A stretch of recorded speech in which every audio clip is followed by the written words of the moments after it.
sekarang kita ke bisnis model auditor ini Jal ya. Oke. Lo kan berarti kan ngerunning kantor sendiri Jal ya.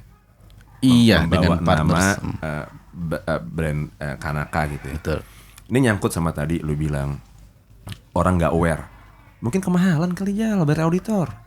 Kalau Diatur nggak sih sama asosiasi lu berapa fee minimal atau maksimalnya jasa akuntan publik? ya sebetulnya ada keinginan untuk mengatur fee itu, tetapi nanti menjadi masalah dengan persaingan usaha ya, karena nanti Oke. pricing dan segala macam ada peraturan sendiri. Harapan kita sih tentunya orang bekerja pasti ada cost-nya. Apalagi dia untuk mendapatkan sertifikasi itu kan juga nggak murah. effortnya nggak murah juga dan nggak mudah juga untuk dia lakukan itu. Harapannya kita kalau orang beli murah pasti tahu kualitinya seperti apa. Tapi ini masalah cost ya.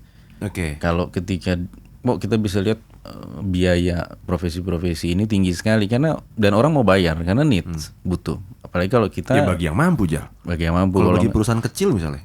kalau orang sakit nggak mampu tewas aja kata dia. Kan? Ada BPJS ya. BPJS sekarang. Rumah sakitnya kasihan. Betul.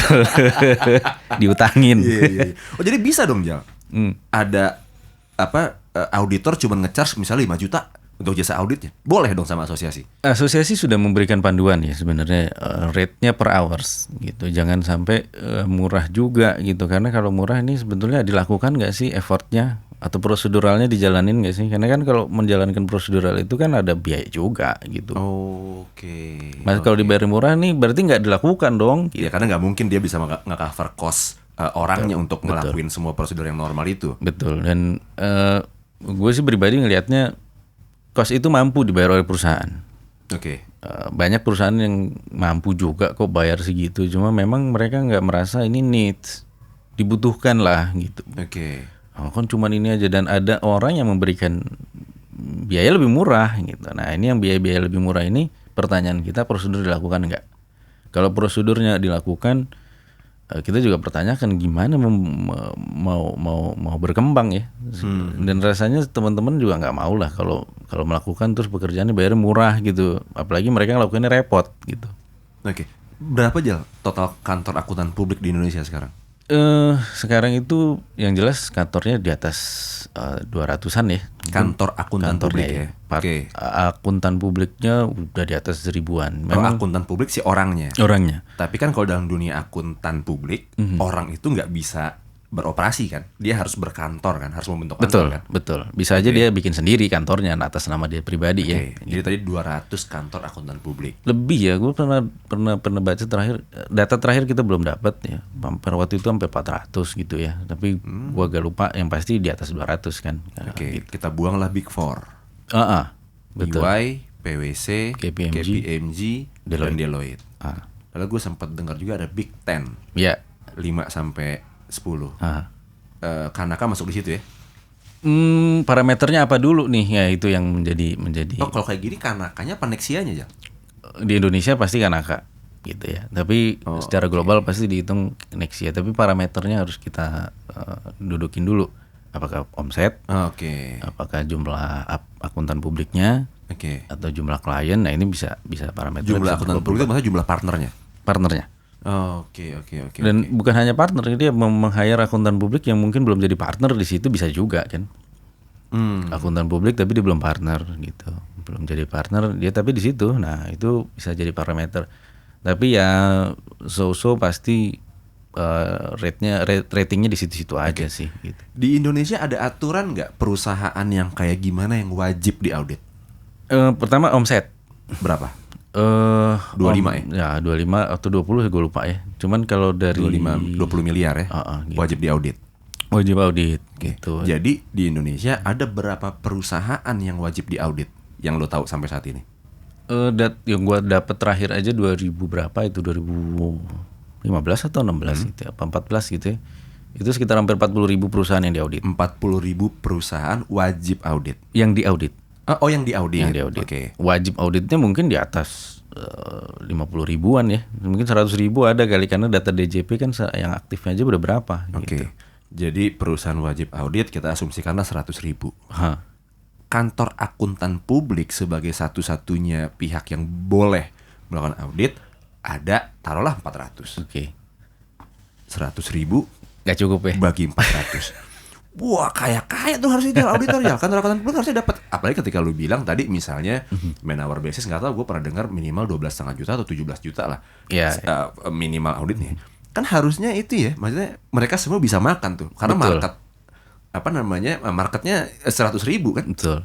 Ini yang menjadi PR juga waktu kita dari asosiasi, dari regulator memberikan sanksi kepada akuntan publik yang asal cap, tanda tangan gitu. Satu akuntan mengaudit 1.000 klien 1 tahun. Coba bayangin aja, kita punya 365 hari, udah termasuk Dia Sabtu, harus 1.000 klien. 1.000 klien. Dan udah pasti dia nggak memberikan servisnya ya. Gitu. Walaupun disupervisi, dibantu dengan asistennya, timnya, rasanya susah banget gitu kalau sampai 1.000 nggak mungkin lah. Idealnya mungkin ya 100 klien satu akuntan publik gitu, kalaupun dengan tim yang cukup memadai ya. 80 udah berat lah, kalau kita akan jalan juga sekitar segitu aja, 60-70 klien. Itu juga udah cukup berat untuk dijalankan, kesibukannya juga udah cukup tinggi. Dan kalau bicara AP-nya, kita ini masih AP itu akuntan publik. Ya? Kita ketinggalan lah dengan negara-negara tetangga di ASEAN aja, Singapura, Filipina, Malaysia. Kita cukup ketinggalan.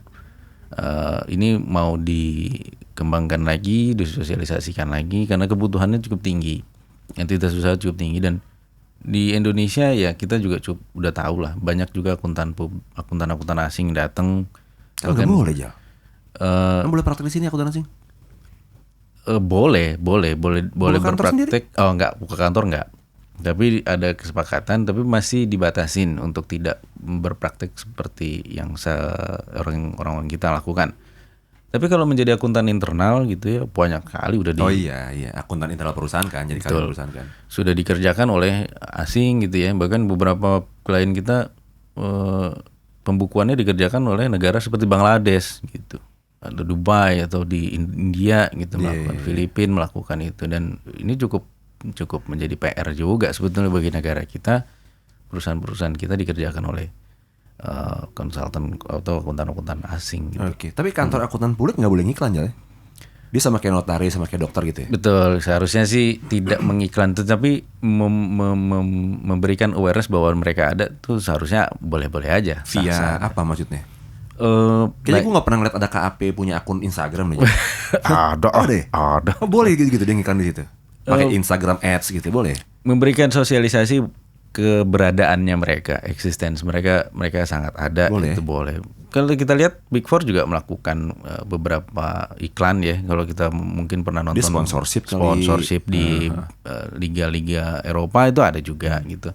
Bahkan beberapa kali kita juga sering lihat mereka mengiklankan dirinya secara tidak langsung melalui film-film Hollywood. Itu juga sering. Apalagi ada gedung-gedung besar kalau lagi syuting itu termasuk. Ada di film ini tuh, The IP, The Accountant tuh. Ada tuh brand-brand itu. Oh jadi soalnya gue kemarin masih di konsultan nge-post di Instagram, terus ada yang komen di bawahnya, konsultan bukannya nggak boleh ngiklan ya? Nah, berarti ini orang nggak paham. Gue konsultan manajemen boleh aja. Kalau auditor, notaris atau dokter mungkin gue nggak boleh memasang iklan ya, gue nggak tahu juga gitu.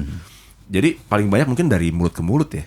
Iya, dan si auditor mendapatkan klien ya. Ya pasti kan dia bikin website lah, akuntan publik, dan itu kalau udah punya website harusnya dia cukup punya nama. Lalu kemudian para akuntan publiknya juga tampil di publik gitu, menjadi pembicara, menjadi akademisi, memberikan sosialisasi, dan banyak juga yang terlibat di legislatif ya. Terkait dengan pembahasan rancangan undang-undang, mungkin peraturan-peraturan. Dan ini penting sih sebetulnya untuk memberikan awareness tadi. Ini siapa dan apa sih yang dia lakukan gitu. Dan tentunya teman-teman pasti lebih senang bicara bahasa hukum sekarang, karena ada tayangan di salah satu televisi swasta menarik banget tuh, sampai warung-warung kopi ngobrolin gitu ya. Kopi Joni ya. Ya ada sama Uda Karni Ilyas itu juga melakukan suatu acara yang membuat orang menarik. Kebutuhannya orang membicara soal itu, dan di industri kita belum seperti itu. Enggak, karena di industri lu enggak ada orang kayak Hotman ya. belum nyentrik, yang nyampil gitu kan. Ya. Karena memang jangan seperti itu. Karena kita bukan gua pribadi sih melihatnya jangan seperti itu. Nggak, maksud gue kan auditor kan bukan profesi rahasia aja. Betul. Maksudnya nggak kayak lu intelijen, orang nggak boleh tahu lu intelijen gitu. Betul. Kan orang nggak apa-apa tahu lu auditor. Betul. Tapi kalau eksentrik terus kemudian kelihatan sekali dengan klien-klien tertentu kan, Iya sih. kita punya kedekatan dengan si orang tertentu, independen nggak nanti dia? Oke. Gitu. Oh, kalau lawyer sih emang dia on behalf-nya Betul. si klien. Betul. Oh, nangkap Betul. gue. Betul. Nah, jadi kalau balik lagi ke bisnis modelnya kantor akuntan publik ya, kan ada yang cuma satu nama ya, misalnya KAP siapa. Iya. Ada KAP siapa dan siapa. Iya. Ada KAP siapa dan partners misalnya. Banyak dia. Apa sih bedanya? Maksudnya gue pernah dengar tentang equity partner, funding partner ya, salary partner gitu. Aha. Apa sih bedanya? Iya memang ini kan tergantung kesepakatan masing-masing ya. Masing-masing firma. Masing-masing firma. Tapi ideal karena ini perorangan yang membentuk suatu persekutuan dengan beberapa orang, tentu kesepakatannya bisa beda-beda. Tentu ada nama yang muncul. Pasti ada cost yang lebih kepada si yang muncul nama itu. Nama di papan lah ya. Nama di itu papan. juga berhubungan sama akte ya. Berhubungan dengan kalau akte juga bisa aja berbeda dengan yang ada di nama. Oh, nama di pelang-pelang kantor gitu. Betul, karena itu kan satu brand. Nama Farid Rashidi jadi Rashidi Consultant, risiko menempel sekali di lu kan. Gitu. Ada sesuatu masalah, lu yang nanggung tentunya. Di situasi sebaliknya juga lu harus bisa memitigasi risiko-risiko itu kan. Nama lu dipinjem, dipakai untuk dipublikasi kemana-mana, pasti punya value sendiri lah gitu. Jadi kalau misalnya ada kantor akuntan publik Ani, Budi, dan Robert misalnya. Nah, Ani, Budi, dan Robertnya itu pasti seorang CPA, bener ya? Iya, pasti. Di kita nih sekarang masih ada, karena tadi kita masih kekurangan, terus juga ada generasi berikutnya yang menjalankan gitu kan. Di akte ada beberapa kantor yang kita tahu juga namanya masih dipakai, tapi si beliaunya sudah almarhum. Oh enggak, tapi pasti awalnya itu dia CPA, seorang Betul, CPA. Umumnya gitu. Umumnya gitu. Nah, ketika si Ani, Budi, dan Robert masih bekerja di kantor akuntan publik Ani, Budi, dan Robert itu, dia biasanya dapat gaji atau sharing profit. Biasanya nih bisnis modelnya. Iya, dua-duanya dapat gitu ya. Kalau dapat gaji juga, dapat gaji juga, sharing profit juga dapat. Tapi ini kembali lagi beda-beda. Beda-beda. Enggak ada bakunya. Nggak ada bakunya. Kayak Oke. kita bikin kesepakatan bisnis gitu ya. Kan kalau bagi sebuah PT misalnya ada direktur kerja nggak digaji, itu bisa masalah tuh di mata orang pajak tuh. Ya. Iya kan, curiga banget lu. Kalau nggak digaji Kalau sih. digaji gitu. Karena gue kurang PPh 21-nya nih. Iya, Gue nggak dapat pajak kalau nih. di kantor akuntan publik nggak ada aturan bakunya. Sama seperti perusahaan, kalau dia nggak mau digaji oleh perusahaan, nggak ada pajaknya juga. Sharing profit aja ya. Ya profit aja, dividen aja mungkin gitu, ya nggak apa-apa juga. Gitu. Oke.